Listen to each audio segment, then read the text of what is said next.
Bonjour et bienvenue sur notre chaîne YouTube, La Centrale de l'Or. La question du jour, pourquoi investir dans l'or? Alors depuis toujours, l'or a été la valeur refuge par excellence, beaucoup de gens le savent, et l'homme s'est appuyé pour traverser des moments difficiles, mais pas que, également aussi pour protéger son épargne, pour protéger son patrimoine et ses actifs, et ça depuis des siècles. La situation économique aujourd'hui montre qu'on n'échappe pas à cette constante, puisque depuis janvier 2022, la demande en or d'investissement a progressé de plus de 36%. Donc ce qui montre bien qu'il y a un réel attrait et ce n'est pas anodin. Alors investir dans l'or, c'est avant tout, et ça c'est je pense l'élément principal, c'est protéger son épargne. La spéculation vient dans un deuxième temps.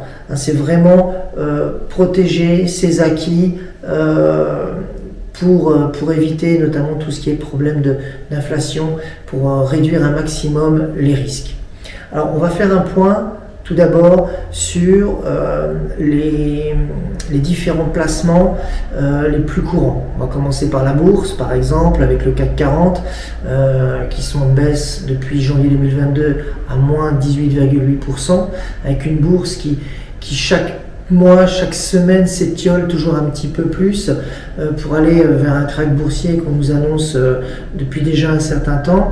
Donc ça c'est une chose. L'immobilier, donc cette bulle, la bulle immobilière qui a pris plus 8, plus 9% avec l'effet Covid, qui avait plutôt bien fonctionné, est en train de s'affaiblir. On le voit avec la crise immobilière en Chine qui est très très forte. Et les spécialistes annoncent moins 3, moins 5% à partir de 2023 pour la partie immobilière. Ensuite, le Bitcoin, qui est un autre placement, certes un peu différent, mais aujourd'hui pas négligeable. Lui est à moins 47% depuis janvier 2022. L'or, ce qui nous intéresse aujourd'hui, depuis janvier 2022 est à moins 4,5%. Donc, petite précision sur ce point, le cours de l'or au 1er janvier 2022 cumulé à 51 300 € le kilo. La guerre russo-ukrainienne a fait bondir le cours jusqu'à 62 000 sur une courte période. Alors certes, le cours est en baisse de 4,5% depuis le début du conflit, mais il est encore en positif depuis janvier à plus 7,8%. Et malgré tout, on voit que c'est le métal précieux qui a vraiment ce rôle, un rôle protecteur toujours plus important face à ces autres placements. Moins 4, ça supporte, et on va le voir par la suite, qui s'est comporté de façon très intéressante, notamment depuis 2017. On va être un peu plus factuel. Nous avons pris un placement réalisé il y a 5 ans, donc on va dire à moyen terme, placement de bons pères de famille. Eh bien, ce placement réalisé en 2017 est à ce jour à plus 57%. Et on s'aperçoit que 2017, 2018, 2019, ça n'a cessé d'augmenter progressivement par palier. Ensuite, on a eu la crise du Covid qui l'a fait faire également un bond, mais post-Covid, il a continué de progresser. Aujourd'hui, le cours de l'or est ce qu'on appelle dans une phase de renforcement. On est entre 54 000 et 55 000 € le kilo, ce qui va permettre en fait dans cette phase de renforcement, mais aussi on va dire de stagnation, de pouvoir permettre aux investisseurs de continuer d'investir sur ce métal. Donc voilà pour ce premier constat. Autre constat qui est important de faire, on parle beaucoup, vous avez dû l'entendre, de risque de récession mondiale. Alors il y a eu plusieurs études, dont une que j'ai retenue, qui nous annonçait risque de récession mondiale à 98,1%. C'est-à-dire que c'est apparemment on y va droit dedans, comme on dit. Donc je voulais faire un point là-dessus pour déjà un petit peu déterminer quelles sont les raisons d'une récession, comment ça fonctionne. Alors souvent vous avez la hausse des taux d'intérêt.